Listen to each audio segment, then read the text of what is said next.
If you come at the king, you best not miss. Acknowledge us.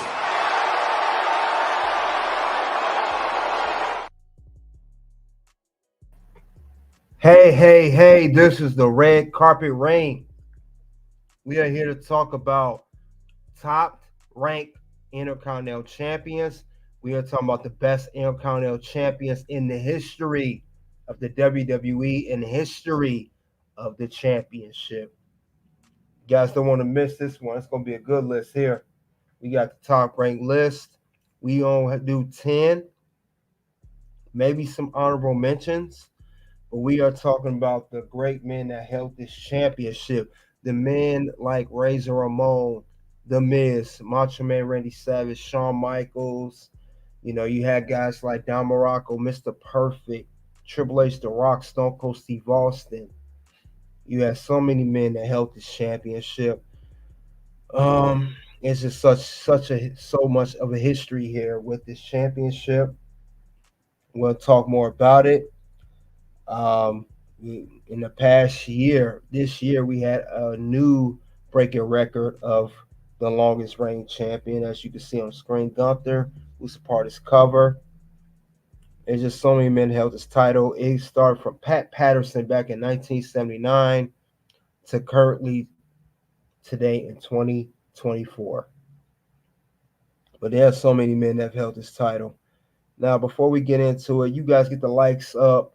We are here live from Red Carpet Ring on YouTube, Facebook, and X.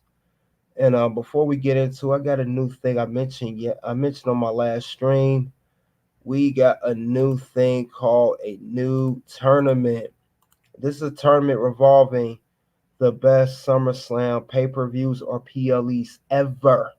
You guys want to check out the Red Carpet Ring Anti-Spring Scandal. Vote for your best SummerSlam match.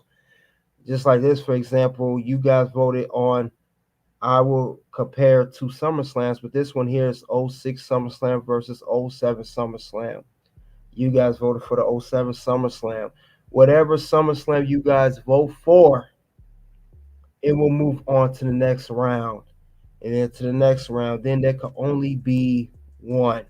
And not only will be voting here on this channel, Red Carpet Ray, also Toxic Ring Scandal. I'm doing votes over there too. And they voted, for example, earlier, SummerSlam 11 versus 12. They voted for 11 over 12. When you vote on a Pacific SummerSlam, it will advance on to the next round. And then it will continue on till we get a finals. Then we will have one match. One PLE or pay-per-view that will be the best SummerSlam of all time. So please vote now.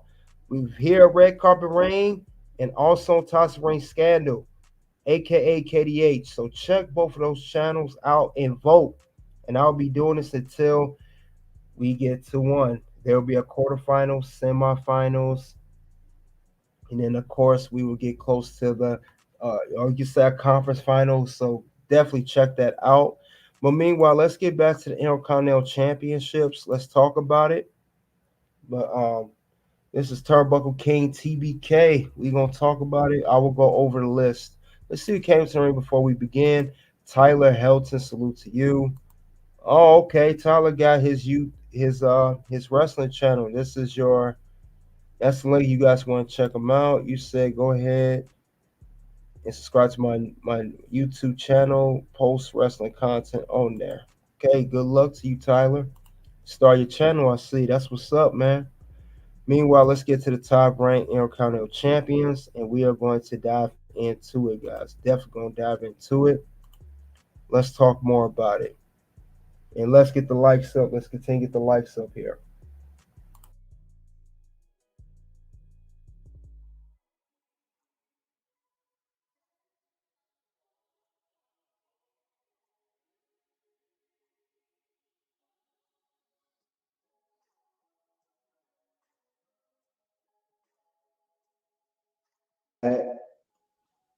We're going to go over what the Intercontinental Championship is.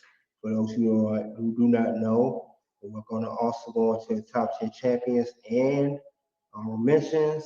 And later on, that particular one match that highlights the Intercontinental Championship, like me and Mr. Goodbread discussed earlier, what that championship is really all about and what it brings to the table. So, with that being said, let's go into what the WWE Intercontinental Championship is. The WWE Intercontinental Championship is a men's professional wrestling championship created and promoted by the American promotion known as the WWE.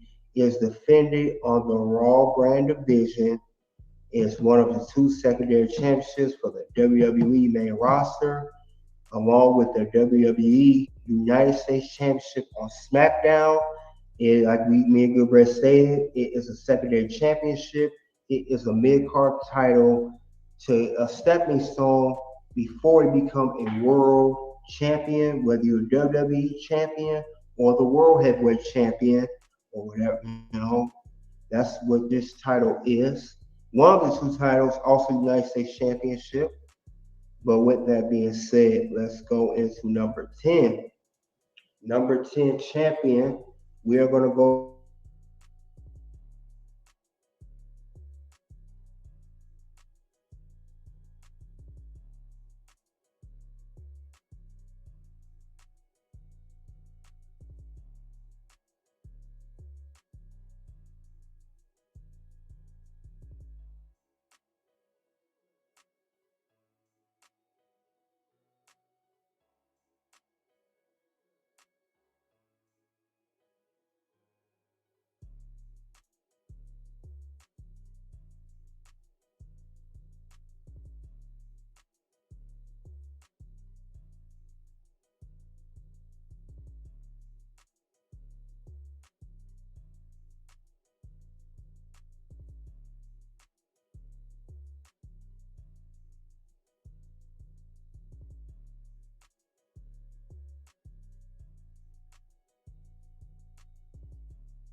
Sorry for mix up, guys. Get to in a second. Sorry for the mix up. There.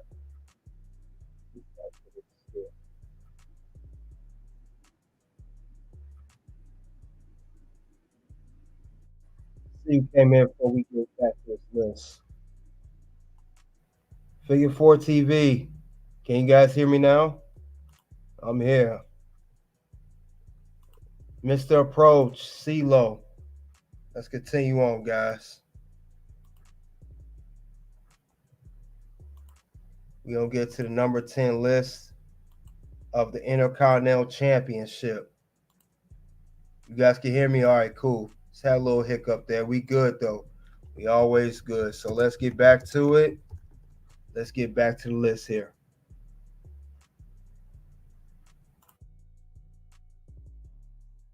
Combined days and most notable Intercontinental feud. That first person for number 10 would be The Miz. He has 8 reigns that he held the championship, a combined days of 592. Your notable IC title feud is versus Dolph Ziggler back in 2016, when they were both on SmackDown Live back then, now on SmackDown. Had a great rival over that belt. Now he is the second most combined days of the IC title. The number one, we explained his name earlier, Don Morocco. He hosts the most days. The Miz was, I like The Miz, but I don't like him as a main eventer, as a world champion. I like him more as a Intercontinental Champion, which is in the mid card scene, not the main event scene. And he was the guy that started to bring prestige back into that championship before Gunther is today. We know Gunther got it where it should be, but Miz was the pivotal person that started that movement to get a championship meaning something again. He made that championship important as he could, whether he was on Raw or SmackDown. He won first. The Miz won this title for the first time on 1,000th episode of Monday Night Raw back July 23rd, 2012, and that was in St. Louis, Missouri. And he beat Christian for that championship when he was a face character. When he, I believe, did the figure four leg lock by Ric Flair. But he is one of the best Intercontinental champions in my opinion. And with that being said, I will pass the mic along to Mr. Goodbread. Again, like and subscribe as you come into Red Carpet Ring. We give you pure content here of wrestling, top 10 Intercontinental champs of all time, and top 10 anything. Well, let's do that. Definitely my guy, The Miz, man. I love The Miz, and it's the perfect title for The Miz. I didn't understand why they put the WWE title on him. You know what I mean? That was a little bit out of his realm, but this is the perfect title for him, considering there's somebody else on this list who will show you another example of why The Miz is a good Intercontinental title, because IC title, you just got to be a workaholic, and The Miz is that, yo. He might not have the best moveset, but the man is never injured. The man, he's rarely absent from a show, and you know what I mean? Like I said, he's a dastardly heel, and he ain't got to be that good of a wrestler. He's creative, and he's crafty, and he's a hell of a promo. So with that said, man, I love The Miz. I love The Miz to death, and he definitely did bring back some prestige to the title. He definitely did.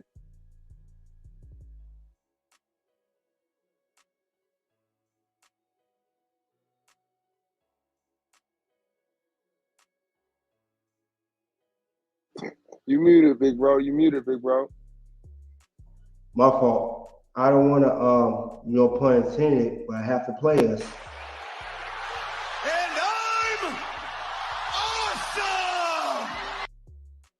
I'm awesome. Yeah. This is great. Talking about The Miz, great Intercontinental Champion. And we're going to go into number 9 and see who that champion is.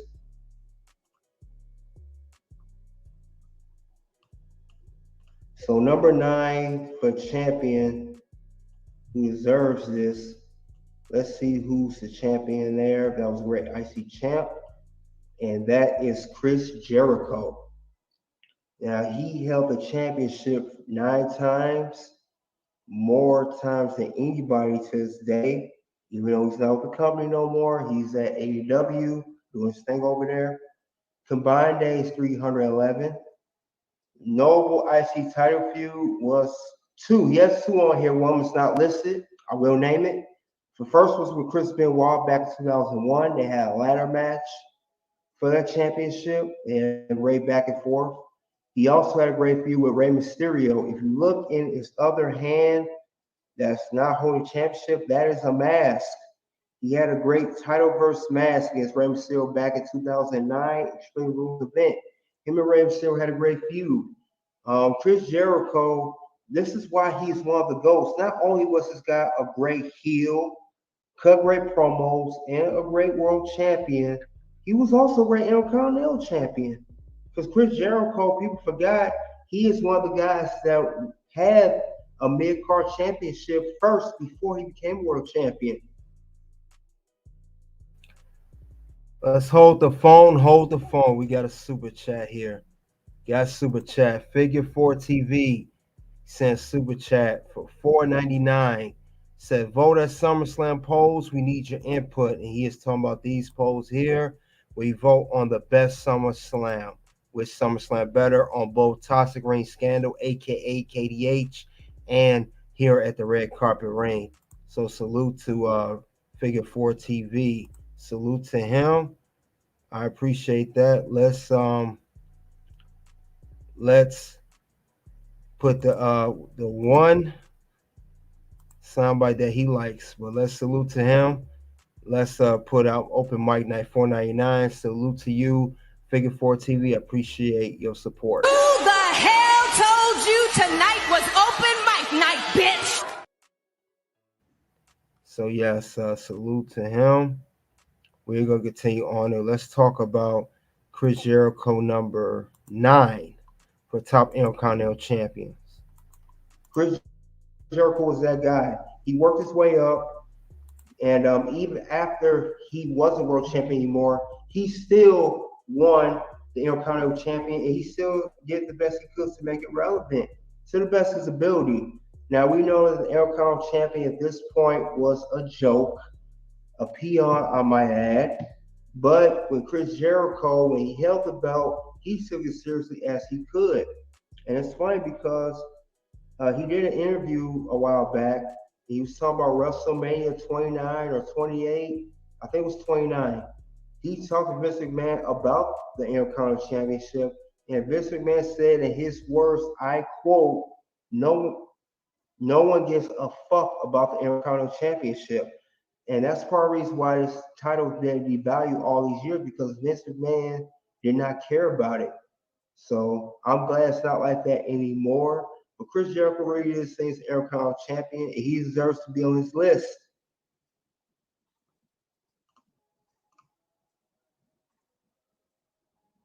Definitely. Chris Jericho deserves to be on the greatest of all time wrestlers, period. Like I told y'all before on another stream, out of all the living wrestlers, out of all the living ones, Chris Jericho is the GOAT, y'all. He is the GOAT, bro. Best believe it. Salute to Jericho. He definitely made the list. No point intended.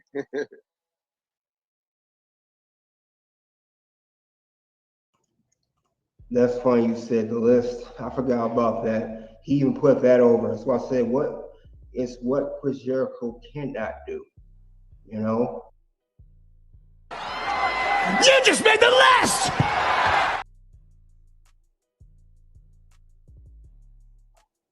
So we're gonna go to number 8 soon. And you guys see my name at the bottom. It's a new nickname bestowed upon me called Turnbuckle King. That was given to me by the Bill 5000. Shout out to him. Mr. 5000 himself. He got a channel, the Bell 503. Check it out. He has wisdom and knowledge that he gives to people. He try to help y'all out. So check it out, man. So let's go to number 8. Number 8, best Intercontinental Champion of all time, will be the Ultimate Warrior. He had 2 reigns as champion, a combined days of 432 days. Notable IC title feud was against Rick Rude, and he is the first and only man to date to hold the Intercontinental Championship and the WWE title simultaneously at WrestleMania 6 when he defeated Hulk Hogan, when it was title versus title. And I believe shortly after winning the WWE title, even though he held both, he did vacate that title later on. There was a storyline. The president said he wants to focus on WWE Championship, so he vacated it. But he didn't hold it both for long. He was the first only man to do that. Ultimate Warrior, even though he held the WWE Championship on 2 occasions, I like him better as Intercontinental Champion. I think that's where his best work, promo work, and best feuds are highlighted during holding that championship. Not so much the WWE Championship. I liked him better when he was the IC champ. Because let's face it, Ultimate Warrior was not the best worker. He was not the best in-ring worker in history. I think if you look at any list for best in-ring workers, I don't think you're going to find his name on that list. But he had the look, you know, he had the size. So He was a great Intercontinental champion. He had a great feud with Rick Rude, and that's all I'll say about that. And I'll pass it on to Good Bread. Now, on the average fans list, he'd probably be ranked very, very high. But I think this is a good spot for him. Besides the fact that he beat Hogan while he was the champion, and he took it. Remember, he beat Honky Tonk Man, who Honky Tonk Man to this day is one of the longest reigning Intercontinental champions of all time. So he beat Honky Tonk Man in a timely manner too. He beat him in like what, 18 seconds. So you know what I mean? I remember him more for IC champion too. I don't really like any of his title runs other than that first IC championship.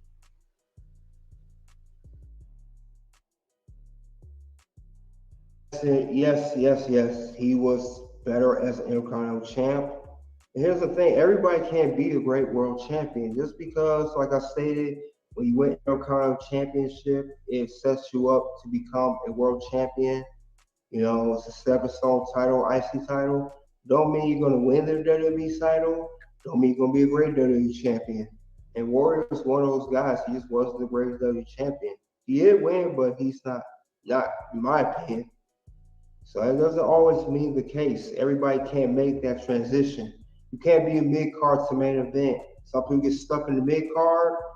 Some people can transition over to main event. Everyone can't do that. And some of the guys on this list are examples of that. So with that being said, we're held to number 7. Number 7 champion for Intercontinental Champion of all time is Bret the Hitman Hart. He held the championship on 2 different occasions. Combined days 290, most notable IC title feud, one was with Rowdy Piper and British Bulldog. And we highlighted that match last week at SummerSlam 1992 in the Wembley Stadium.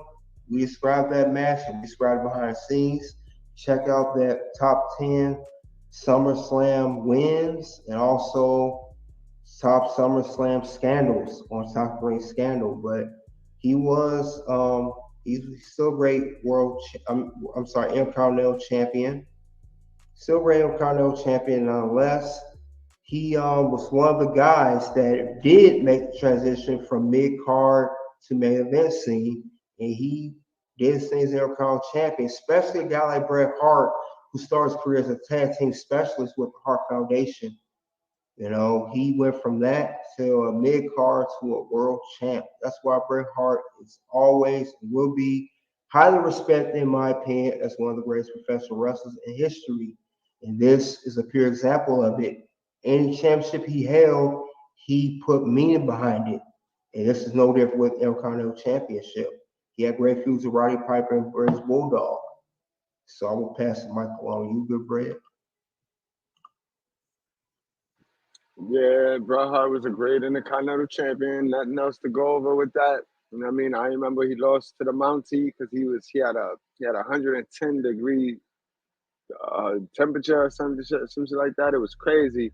And he lost, won it right back from Roddy Piper. I mean, him and Piper had a good match too. It was a classic match. In fact, that's where a lot of people get that kick off the ring, the top turnbuckle finisher. A lot of people have used that off of that match right there. But Bret Hart, what more can you say? Excellence of execution. Now, I've seen him come up. I've seen damn near his whole career, especially his singles career. I watched his whole singles career. You know what I mean? I saw the ending of his tag team career. Great, man. Great. It's crazy how paths cross because he used to be a henchman to Honky Tonk Man. The Hart Foundation used to be little, you know what I mean, store runners for the Honky Tonk Man when he had his long Intercontinental title run. You know what I mean? So, brilliant.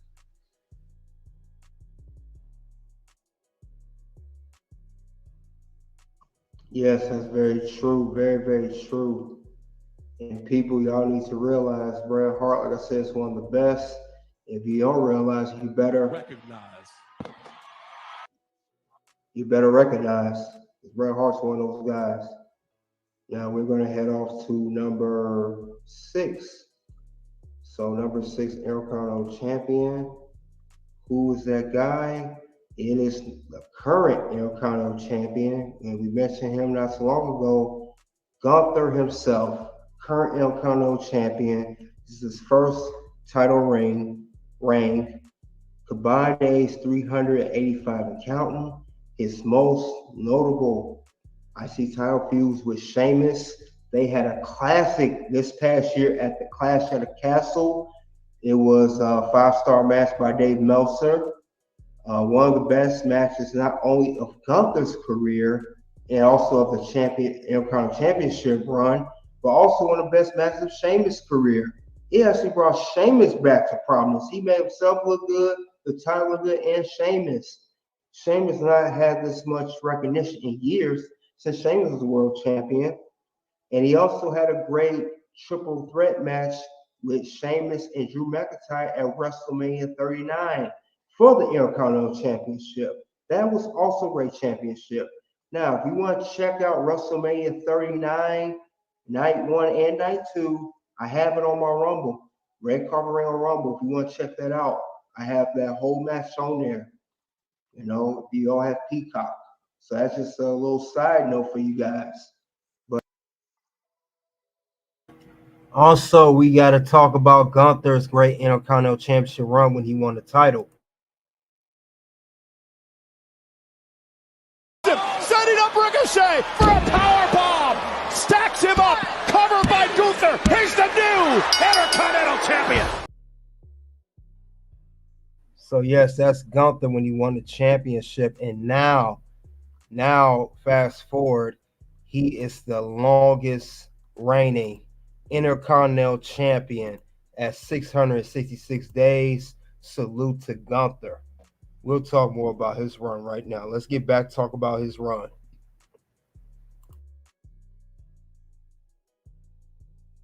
But this was Gunther. There's no words to describe how much prestige and promise he brought the championship back. It's like he brought it back from the ground up. He brought it back. He did it out the ground. He rose it to the highest of the highest. And to highlight Gunther, he wasn't just doing his things as Intercontinental Champion, but before this, he was on NXT UK, and when he was much bigger, his name was Walter, and he was the NXT UK champion. I believe he held that championship for 870 days when he defeated Pete Dunne. So this guy is a real workhorse of the company. And also another side note for Gunther, he was the runner-up to this year's Royal Rumble to the winner Cody Rhodes. So since he did win the Intercontinental Championship, as Mr. Goodbray mentioned, he is destined one day to be a world champion, whether it's a WWE Championship or the World Heavyweight Championship. And he just got drafted to Raw. So you know once you go to Raw, you made it big time. That's the flagship show. So his talent has not been unnoticed at all. It's been very, very much highlighted. He's not a cowardly heel. He wins on his own. He doesn't run from a challenge. He acknowledges the challenge, and he embraces that challenge, and he takes all comers who wants to challenge for his Intercontinental Championship. Now, they say he's set on to break Honky Tonk Man record of 454 days. He's not that far from it. He's not too far from 400 days, let alone 454. But, you know, I got to give a soundbite to this man because he's been doing his thing. As far as the Intercontinental Champion goes, he is. Because I am that damn good. Because He is that damn good. There's no other words to describe what he's been doing as Intercontinental Champion. You know, he is number 6. I would like to put him higher, but I'm not going to disrespect the man that held his championship before him and who put prestige before him. You know, these guys that are before Gunther, these are legends and Hall of Famers and also former world champions. So, but trust me, He keeps it up. If I were to do this list again in the future, he will be high on this list. That's a guarantee. But let's give that pass the mic to Gilbert about this one.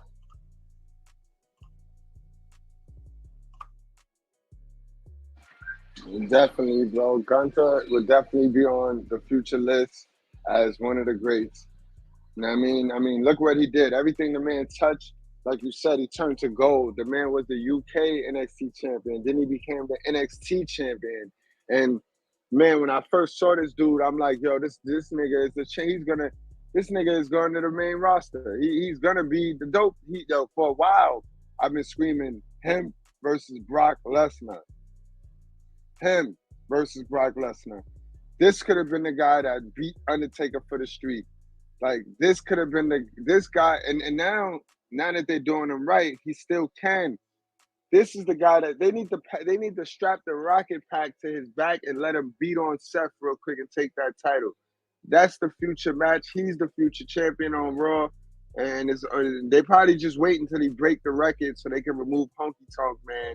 And then once he break that record, he could drop the title and go on and beat the hell out of Seth.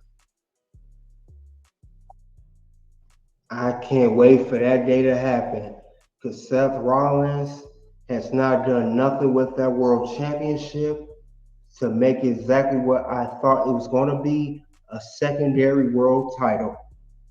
That's all he's done. The only good match he has when he went against Braun Breaker on NXT, 2 weeks ago now. He has not done nothing for that championship. He's just the first man to hold it. I don't care if it's Gunther, Finn Balor, Damian Priest. Get that belt off Seth Rollins now. I'm tired of him holding that belt. He does not bring it. Facts. WWE don't do their analysis. They don't check their analysts to sign. Like, bro, if you check your stats, if you check your history of Seth holding the title, you will know that Seth is the person that he does great numbers up until you put the strap on him. And also, I want to put a side note. I agree with you, Mr. Goodbread. He's the guy that needs to chase the championship. I know Cody, he's going through the trenches because he came from AEW. He destroyed the throne. You're making him work, very good story for him winning the title. But he deserves that title way more than Seth Rollins. Seth Rollins does not bring anybody towards the championship. Check his last 2 times he won a championship, a world championship, was the Universal Championship, and it was in the toilet. They were not good runs. I said that put the belt on him, it was not going to be a good one. It was a bad decision. AJ Styles could have won that title at Night Champions, not him. And I'm tired of that silly song singing too. It's because you got a catchy song, means you're supposed to win the world title. It's because you dress all flamboyant, all weird, or means you're supposed to win the world title either. He's better as a heel. He needs to be a heel champion. That's the only way I respect Seth Rollins. Yo, see, it's crazy that we turned the conversation to Seth, but Seth Rollins is supposed to be on this list. Seth Rollins will fit as a perfect character for this list. But that's where it's bad booking now. You got bad booking. They're booking him somewhere where it doesn't fit. He don't fit. You don't have to make all of the Shield members the champion. You know what I mean? You don't have to make the Shield the champion. You can, you know what I mean? Seth would be a perfect Ice Intercontinental Champion, bro. And what's crazy is he won the Intercontinental Championship twice. Matter of fact, he won at WrestleMania 34 against Finn Balor in a Miz and Triple Threat match. But there's title reigns Intercontinental Champion were booked horribly. He had nothing significant with that championship. Same can be said with the United States Championship. He doesn't do it. Seth Rollins, he has to be a heel. He's not one of those guys that can be a tweener or a face character. He don't work. He's great in the ring. I'm not taking that from him.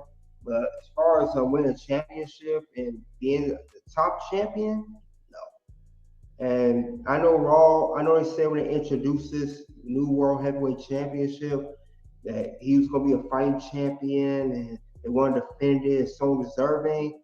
Let's call it what it is, people. He's still second to Roman. Roman, in my eyes, is still the top world champion in this company, not him.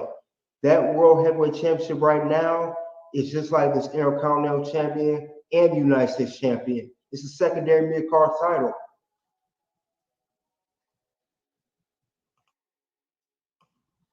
So we're going to go on to number 5. Enough of Seth freaking Rollins, because this is not about him.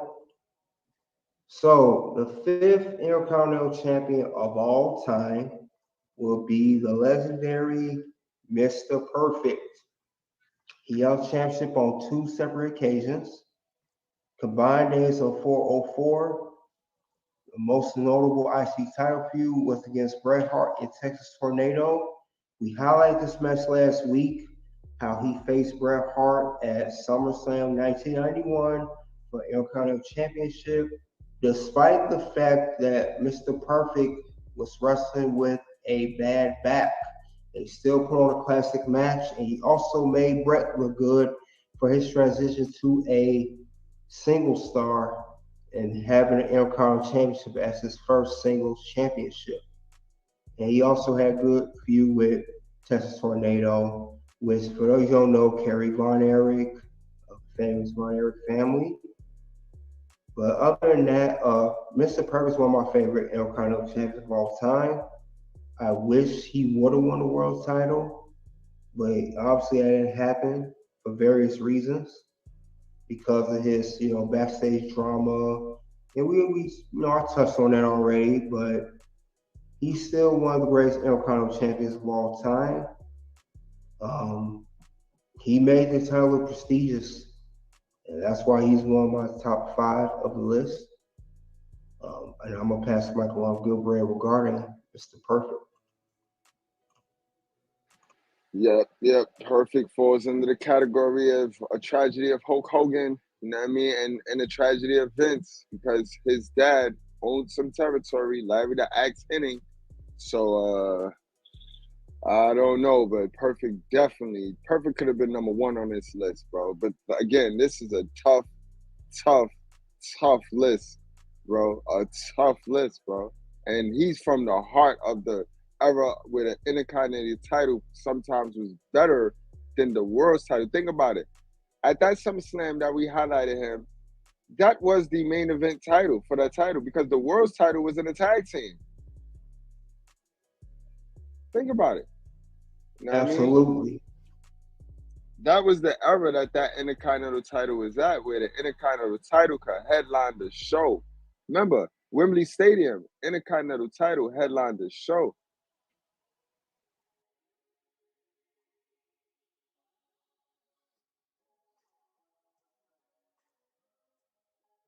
You muted, bro. Yep. Yeah, thank you. Mr. Perfect was definitely one of the best IC champs. It's a shame he never won a world title, like you said, due to politics, Hulk Hogan and Vince McMahon and his pettiness. But he definitely, when he was the IC champ, he highlighted that championship and he made it the title of the company, not just any title. So shout out to Mr. Perfect. Now we're gonna go to number 4. And the 4th Intercontinental Champion of all time is Honky Tonk Man. Now he held the championship once, had combined days of 454, longest reigning Intercontinental Champions to date. His notable IC title feuds with Macho Man Randy Savage. They had a good feud. It was reported that Hulk Hogan put the word in to make him a champion. I also heard it was supposed to be originally a transitional championship run for Honky Tonk Man. It was never the cards for him to hold championship this long, especially being the longest reigning Intercontinental Champion to date. But he was known for having the belt for a long time. Now, he was the best in-ring worker, in my opinion. So fake Elvis looking dude. But anyway, he was in very good highlight feud with Macho Man. And Macho Man ended up becoming the world champion when he won this championship. I'm sorry, yeah, Honky Tonk Man. Yeah, he was. Marshall Man ended up winning the championship, the world championship in his tournament, but it was vacated with the whole Andre Giant, Ted DiBiase fiasco at main event against Hulk Hogan. They had a tournament for a new champion was Macho Man, Randy Savage, who won that tournament. But before that, he was the Intercontinental Champion. He had a feud with Honky Tonk Man, and Honky Tonk Man held the title for a long time. Times you thought he was going to lose, he didn't. He retained, and he lost it to Ultimate Warrior in very quick time. It wasn't long he lost, but he did lose to Ultimate Warrior, who's also highlighted on this list already as one of the greatest Intercontinental champions. But other than that, that's all I'll say about Honky Tonk Man, and I will pass the mic along to Good Bread. Honky Tonk Man is the worker, bro. He was the janitor that lucked up into the CEO position and never looked back. You know what I mean? This guy was not supposed to be the champion. He went from being a weak. He was one of the enhancement talents that Hogan just was cool with and was like, hey, make that guy it. And they came up with the Elvis character, and that was it. That was all she wrote. You know what I mean? The original plan was for Ricky the Dragon Steamboat to have a long, lengthy run with the title. You know what I mean? But something came up with Steamboat as usual when he get a chance to have a title, and you know what I mean? They ended up passing it to the Honky Tonk Man. So Honky Tonk Man took his run.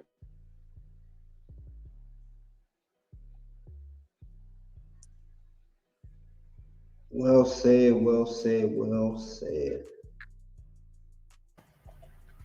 Now, also, Honky Tonk Man, he actually talked about when he won the Intercontinental Championship. He actually talked about that. So, what we'll do here at the Red Carpet Ring, TBK, Turnbuckle K here, I'm going to talk about, well, I'm sorry, Honky Tonk Man will talk about how he won the Intercontinental Championship, and he did it in an interview, guys. So, let's see what Honky Tonk Man had to say about it. This is the number 4 pick of Intercontinental Champions, and this is the Honky Tonk Man talking about how he won the title. So let's see what he had to say.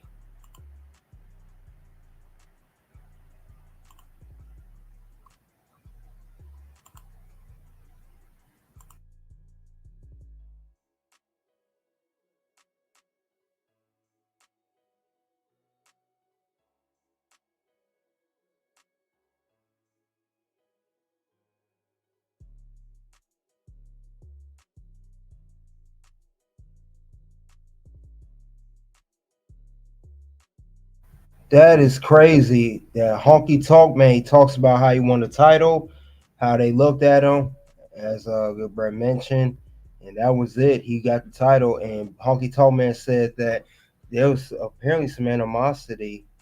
Well, I think him with Ricky Steamboat, but meanwhile, Honky Tonk had an opportunity, the opportunity that many people don't get. He swung for the fences, and he scored. And was the longest reigning Intercontinental Champion up until this past year, when Gunther, who's now holds the record, is the longest reigning champion ever at 666 days. So things come full circle. You can't have that. You can't hold that longest reigning title forever. Even especially in his case, he wasn't supposed to hold the belt at all, especially not that long. So that was on a whim due to the Ricky Steamboat asked the time off to be with his family. It's crazy. Let's get back to the list of Honky Tonk Man. They were going to number 3. Let's see who came at number 3 for top ranked Intercontinental Champions. Let's get the likes up. Let's go. I'm gonna give that a little thing for that. And I'm awesome! Yes, that was an awesome way of putting it. And we're going to go to number 3. We're in our top 3 now. Like, subscribe as you come into Red Carpet Ring. We're not going to be here much longer. We're going to highlight the number 1 pick after we do our 3 and the honorable mentions. We're going to cross that bridge and head over to Rumble, and we will play that one match based off the number 1 pick of one of the best Intercontinental Championship matches, in my opinion. But we will head on to number 3. So the third Intercontinental Champion of one of the best of all time, he recently passed away, Razor Ramon, also known as Scott Hall, but this time Razor Ramon, one of the best Intercontinental champions ever. I have to give him his due. He held title 4 times, combined days 434, and a notable IC title feud was against Shawn Michaels. They had a great classic match at WrestleMania 10. What surprisingly is Razor Ramon, you look at him, you would think he's more built for a world title, depending on his size, his look, his in-ring moves. But he made the Intercontinental Championship also like a main championship. He put all the work in. He was the workhorse when he held that championship. He made it look good. He made himself look good, and made his opponents look good. You know, fortunately, he never won the world title, but he was a great Intercontinental title, and I don't think he even needs to win the world title because he made the IC belt look so good. He's one of the guys that it didn't knock him for not winning the world title because he was a great mid-card champion. And I respect him for that, and he did his thing. But with that being said, I'll pass on good bread. Rumble. Razor was definitely a prospect for the heavyweight championship, but we know why. He could never get out of his own way. I mean, he always stepped in his own way with the alcohol and all. But Razor was definitely one of the first big men to revolutionize wearing that title, yo. Because, like you said, you would think he was a world champion in the world champion program, but to see a big man that can work, like he can actually work, and he wasn't selfish. Remember, he put the 1, 2, 3 kid over. It wouldn't be no X-Pac, 6-pack. It wouldn't be none of that if Razor Ramon was egotistical or anything like that.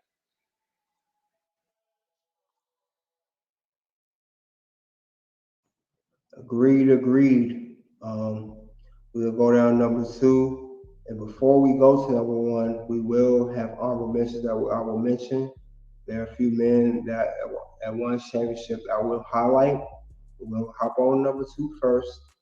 But hold on, before we get off of Razor Ramon, I gotta say one thing. Okay. If something happened to this goal, Chico, something going to happen to you. Shout out to Razor Ramon. Hey, Chico. But we're going to do number 2 now. And this man's also one of the greatest Intercontinental champions ever. He was also a former world champion. And we mentioned not so long ago, mentioned his name. And that's no other than Macho Man Randy Savage. He held the championship only once, combined days 413. And the notable IC title was the Honky Tonk Man. He held the championship before Honky Tonk Man, but he did go on to win the WWE Championship. And he held that on 2 separate occasions. And he also had that classic match at WrestleMania 3 against Ricky the Dragon Steamboat. That championship match for the Intercontinental Championship was even bigger than the WWE Championship that Hogan and Andre the Giant had. And most fans know which match do you like at WrestleMania 3? Was the Intercontinental Championship match or the WWE Championship match? And most people are going to say, without a shadow of a doubt, the Intercontinental Championship match. This is one of the matches that were highlighted as a part of WrestleMania 3. And there's just no other way to describe how great of a run that Macho had with that belt. He deserves to be a world champion. And he deserved everything because he did his thing as an Intercontinental champ. There's nothing he could not do as an Intercontinental champion. But like I said, much respect to Macho. He's one of the guys that kept the prestige going with this belt. He put people over. He made himself imposing goods just like Rez Ramon, as I stated. Like I said, he put on classic feuds, classic match with Steamboat and others. And he was a great Intercontinental champion. Like I said, I have nothing bad to say about him as being Intercontinental champion. Like I said, Macho Man, heel or face, did it for me. He definitely did it. So I definitely want to highlight that as a whole. And I will pass this along to Mr. Blue Bread on this one. Yo, if Mr. 5000 was a wrestler, he'd be him. Word up, yo. But Macho Man is the greatest, man. Macho Man the greatest, man. One of the greatest top 5 wrestlers of all time. You know what I mean? Macho Man, bro. He had promo, he had look, he had the valet, he had the entrance. What didn't he have? It sucks though, right? It sucks that his world title run was him as a good guy, and it only turned him bad so Hogan could take the strap off him and play this ultimate hero. But I would have loved to see, you know what I mean, his heavyweight title run, like how his Intercontinental titles run was. Straight bad guy Macho Man. That's what made his Intercontinental title run so great to me. You know what I mean? But it's not much you could say about Macho. Macho is great. Ooh, yeah. Bite to the Slim Jim. Before we go on to the number 1 pick, we're going to highlight the honorable mentions. And we're going to mention 4 different Intercontinental champions. The first one, we mentioned him at the beginning of the show. He was part of a scandal with $300 grand. And that is Jeff Jarrett. He held the championship 6 times, a combined days 284. Most IC title feud was against Rez Ramon. Jeff Jarrett was a great Intercontinental champion. I did not care for him much as a world champion, but I definitely liked him as an Intercontinental champion. He also had feuds with Shawn Michaels and other guys as well. But he is I liked his run as IC champ. He's just,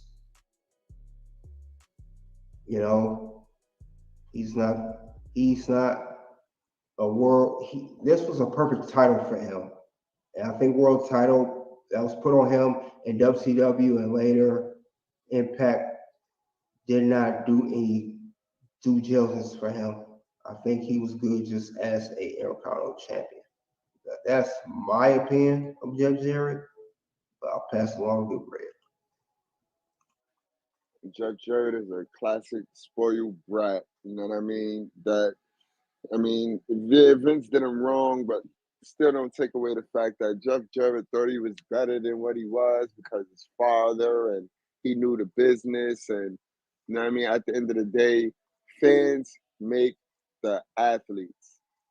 Fans make WWE storylines. You know what I mean? If the fans get behind you, it don't matter who you are. They gotta push you. If the fans don't get behind you, bro, you got to get the fans behind you, and that's it. It's no. And that is undisputed. If they're not behind you, you got to change your character. You got to evolve.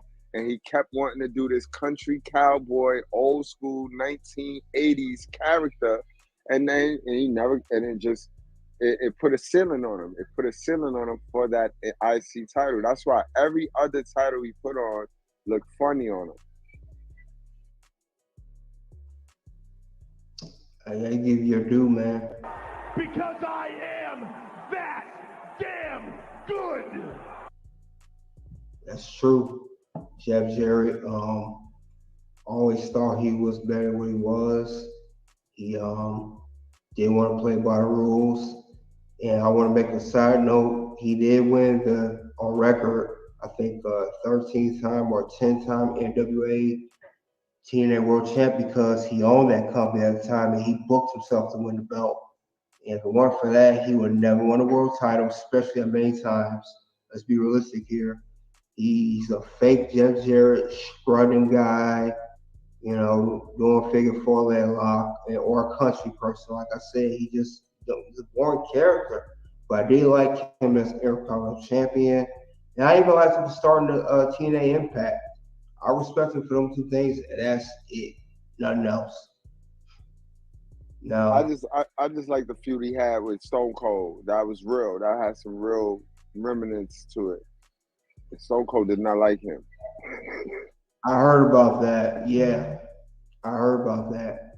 It's funny, his Jeff Jarrett valet, Deborah, became Stone Cold's wife in real life at the time. I found that funny too. What a coincidence, right? Exactly, but Deborah was on Mondo McMichaels. That was his wife. Remember in WCW when they started to hire these ex-football players? Yeah, He's played for the Bears. I remember him. right. Yeah. We got another honorable mention we're going to mention right now, and that is Tito Santana. He held championship on two separate occasions. Combined days 441. Most notable IC title feud was against Greg the Hammer Valentine. Now, Tio Santana was one of the men that Gilbert mentioned earlier that held the championship due to his heritage. Now, Tio Santana was a great worker, not saying nothing from him. That's why they say put the belt on him. He was still a great Intercontinental Champion, to say the least. Had great feuds, did his thing, and I have nothing bad to say about Tito. Not in my opinion, but it was a good Intercontinental Champion. I'll pass the mic on Gilbert. Yeah, Tito deserved to be on this list. No cap, no flex. And remember, that picture you just showed was Tito ushering in that new model of a title. Before that picture, that Intercontinental title had green straps and had like a circular plate, and it was ugly. It was ugly. But Tito ushered in that title right there. You know what I mean? Like a couple of days after winning that ugly title from was it Morocco or one of them dudes? But yeah, That Tito green deserved to be title. on this list. Yeah, That Tito ugly deserved to be title. on this list. Tito also went on to win the tag team title. So Tito is not see, but that's why I say you see the racial undertone to this title, where it was the roof for all non-white athletes. This was their title. You know what I mean? This was the title to usher in the Spanish audience, the Latin American audience. You know what I mean? That's why it's the Intercontinental title. You know what I mean? So, and they used, like I said, Tito, who eventually went on to become Strike Force with what's that Z-Man? Was that Z-Man, I think? And then he went on to be El Matador. Like, so he tried to evolve, but it just was always an undercard role. It was always an undercard character for Tito. I mean, a good feud he had was with the model. Matter of fact, Strike Force. It was him and a model, Rick Martel. They actually went on to have a feud that was dope feud to me, bro. Dope feud when they broke up.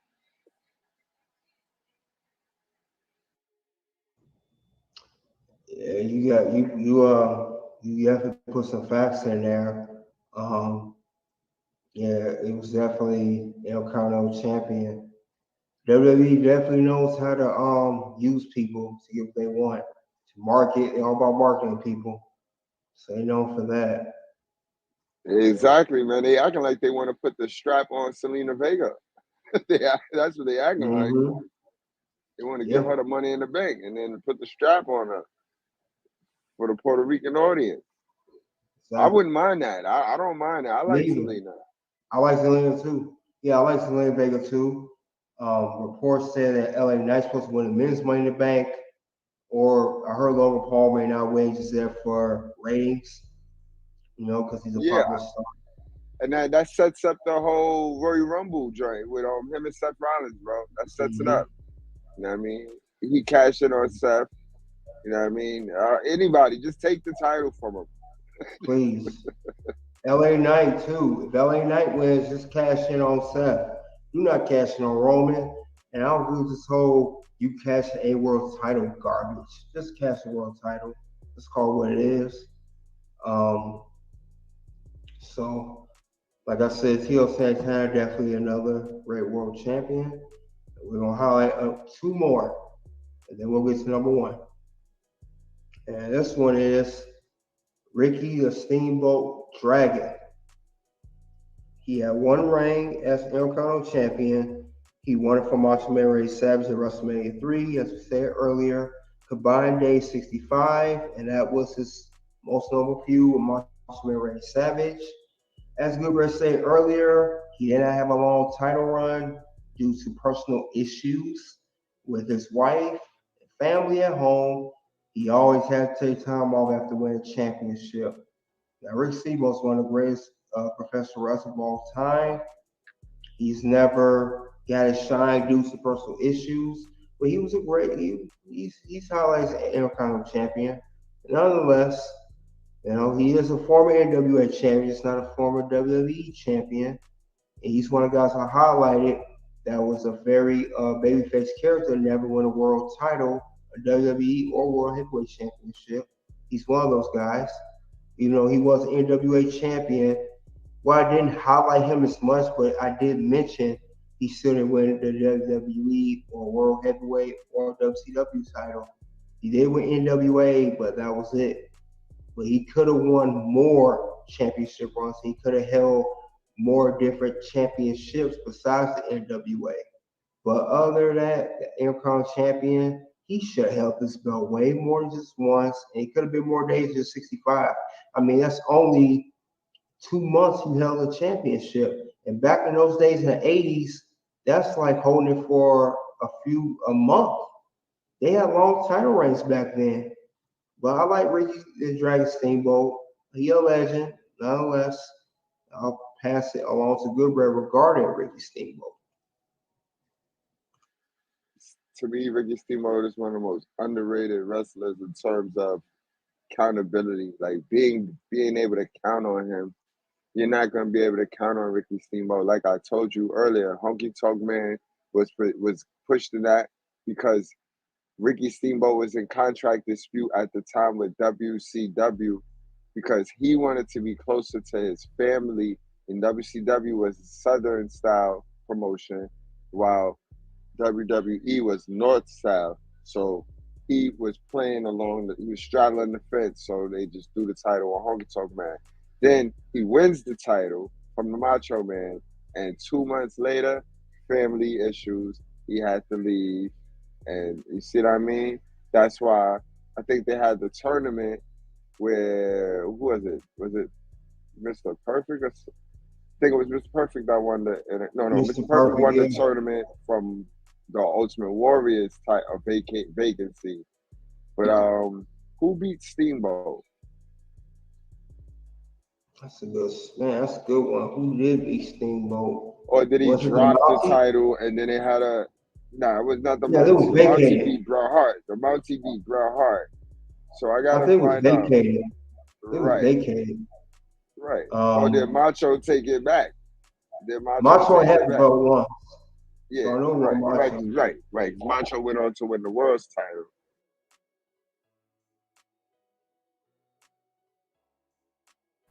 I see we got a fool in the chat. Leslie Thorne loser. Who you talking about, fool? You talking about me? You talking about the guy that lost? Who you talking about? Don't spend. Yeah, that's what I thought. Let's continue on with this clown Leslie Thorne. Ain't even got no avatar, you coward. Let's go.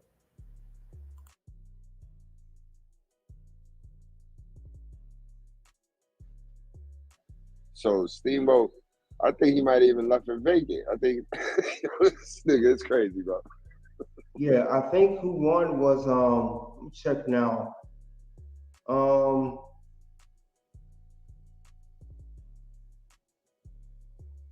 that's crazy. I'm trying to see who did beat him because I think it was vacated for a while, if I'm not mistaken. So let me see. I gotta check that out real quick because that's interesting.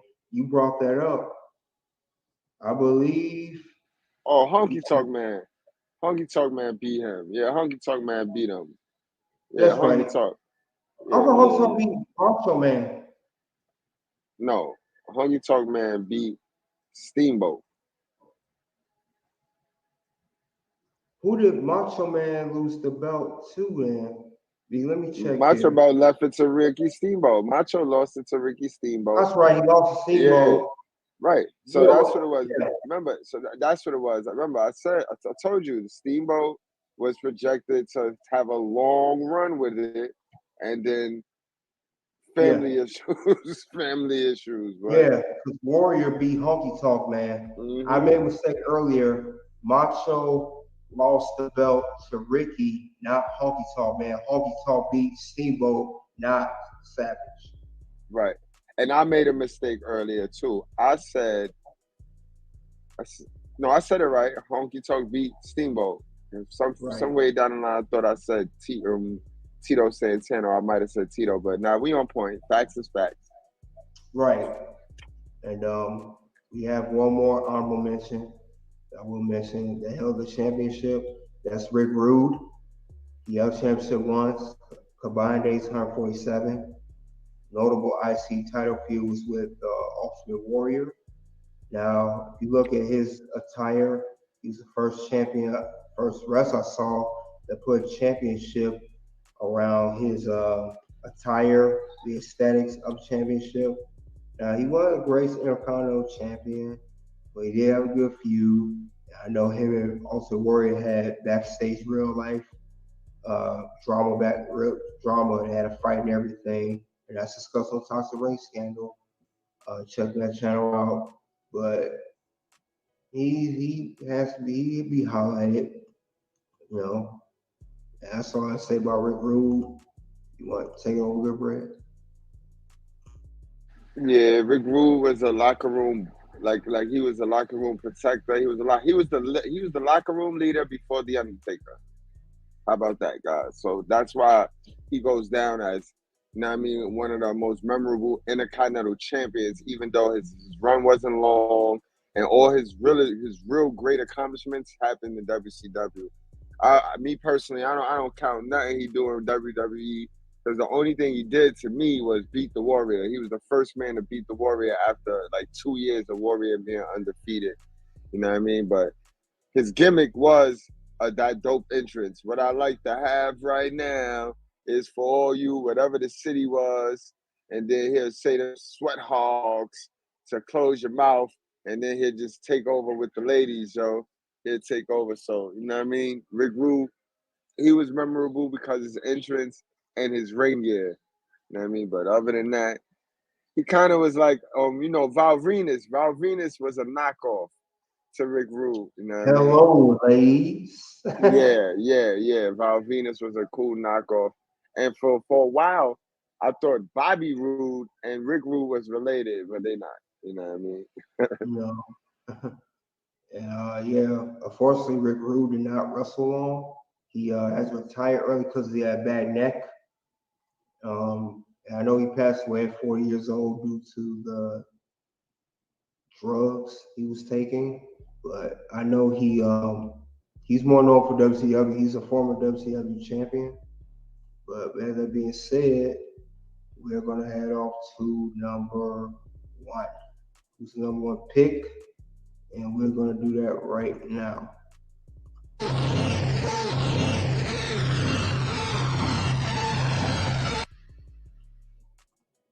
Shawn Michaels, HBK, Heartbreak Kid. He had the three reigns as Intercontinental Champion. Combined days 403.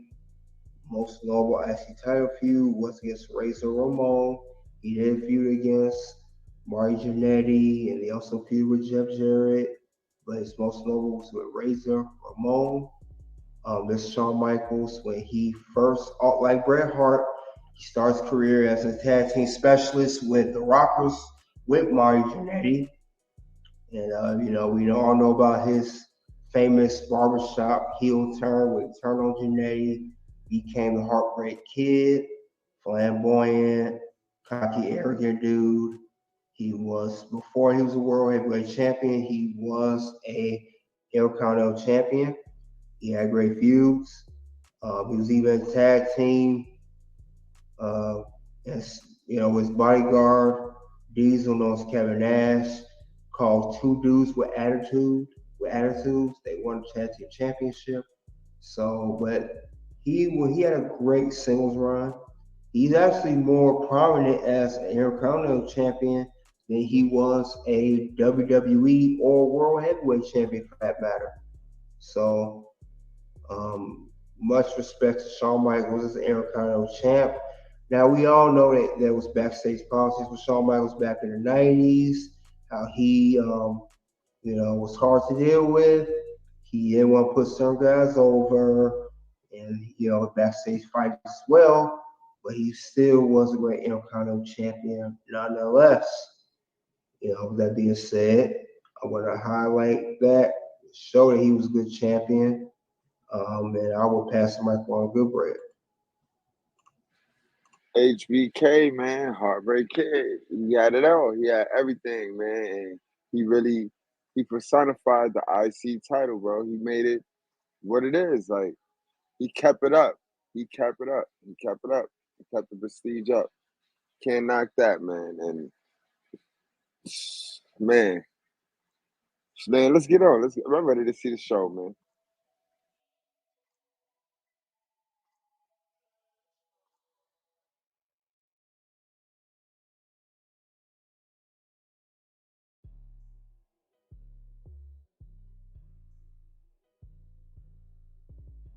All right, we got Shawn Michaels that came at number one.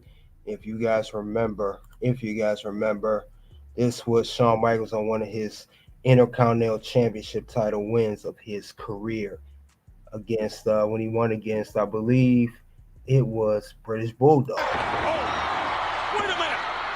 No. Yes. We got a new Intercontinental Champion. So there it is. Shawn Michaels came at the number one spot, which would be for top-ranked Intercontinental Champions.